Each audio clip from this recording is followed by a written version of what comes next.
What's your day like? If He's not in your day, if He's not in your schedule, if there's no prayer time, if there's no Bible reading, if there's no feeding of your spirit, if there's nothing that hardly acknowledges God all week long, all you are is a trunk Christian. You have Him in the car, in the trunk, and you pull Him out happy hour every Sunday morning. I'm telling you that He will affect your schedule.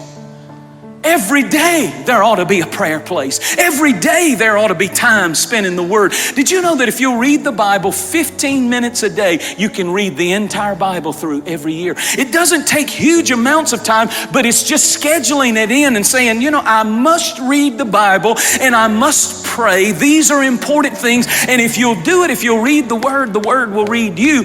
And dusty Bibles lead to dirty lives. And if you'll read this book, it'll clean you. It'll cleanse you, it'll sanctify you, it'll set you free, it'll help you, it'll strengthen you. And you may not need that word that you read that morning. It may mean, or that night when you go to bed and you open it up, it may mean nothing to you. You just read it. But the next day at about 3 o'clock when all hell's breaking loose and the Holy Spirit will remind you of the very words you read last night, no weapon formed against you shall prosper.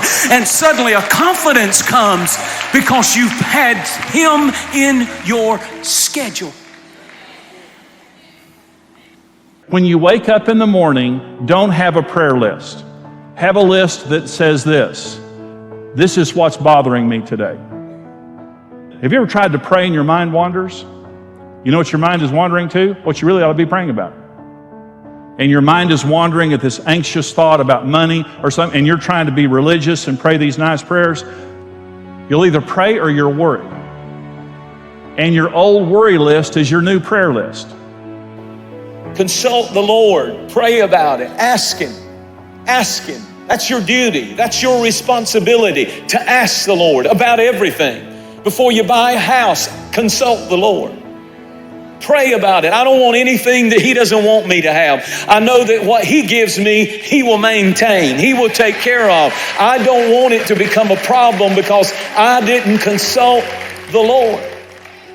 That's why it's so important just to, maybe at the beginning of the morning, to spend some time in worship. Spend some time in your car saying, God, today I consult the counsel of the Lord. And I don't know what I'm going to face, but I just ask you to give me wisdom. And I just ask you to make me spiritual today. And I just ask you to wake up my spirit and my ear to hear, because I really don't want to lean on my own understanding, but in all my ways I acknowledge you, and you will direct my path. Delights God when we stop long enough to say, I need guidance from the Lord. It delights Him. He said, I'm your shepherd. And I love it when you ask me to lead you. So often we think, well, Lord, I can come and pray about the big things in life. You know I can take care of the little things in life. Oh no, pray about everything. In fact, when you have your devotional time in the morning, and I hope that you do, pray about the whole day. Just take your calendar and just go through the whole day. Pray about everything, and the Lord will give you guidance. What do you do when trouble comes? Do you turn to a bottle? Do you turn to a pill? Do you turn to screaming? Do you turn to anger? Do you turn to depression? Do you turn to fear and worry and anxiety? The real sign that Jesus is first in your life, you meet someone who He's first, and it's not that they're exempt from trouble, but when trouble comes, they know who to run to. I will lift up my eyes unto the hills from which cometh my help. I run and cling to Him in trouble. My first thought is not the bank. My first thought is not the doctor. My first thought is not this or that. My first thought is Jesus. Who do you run to in trouble? That's a real sign of whether or not He's first. And when He's first, He will bless you in ways that will astound you. What if you would decide today to give God your all? I mean, that's it. I'm making the commitment. I'm going all out for God.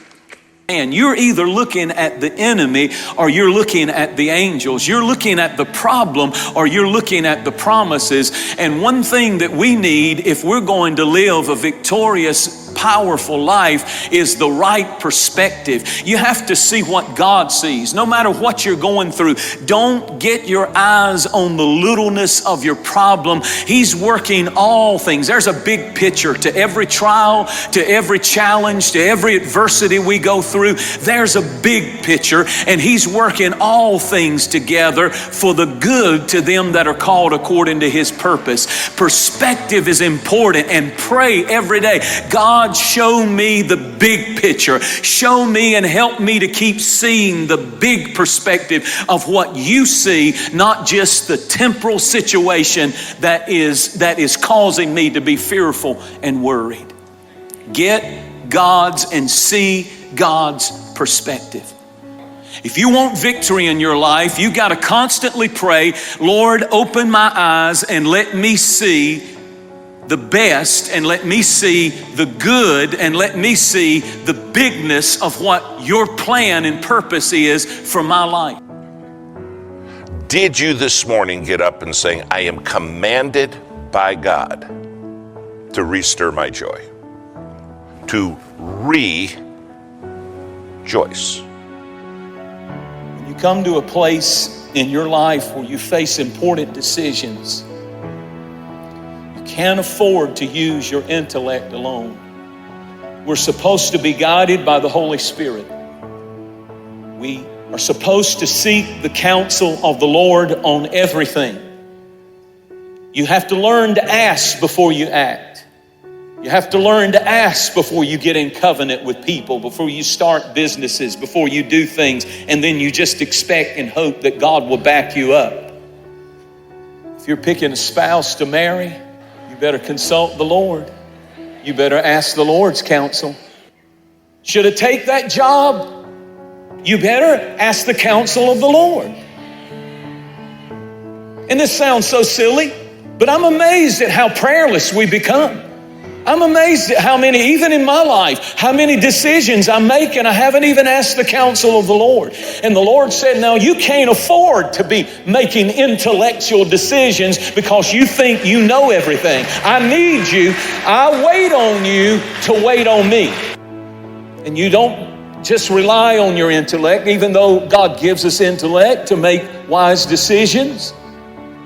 But it's kind of ego and it's kind of proudful to not pray about it. Pray about it. If you will seek His counsel, God already has a solution. If you will seek His counsel, God already has a procedure.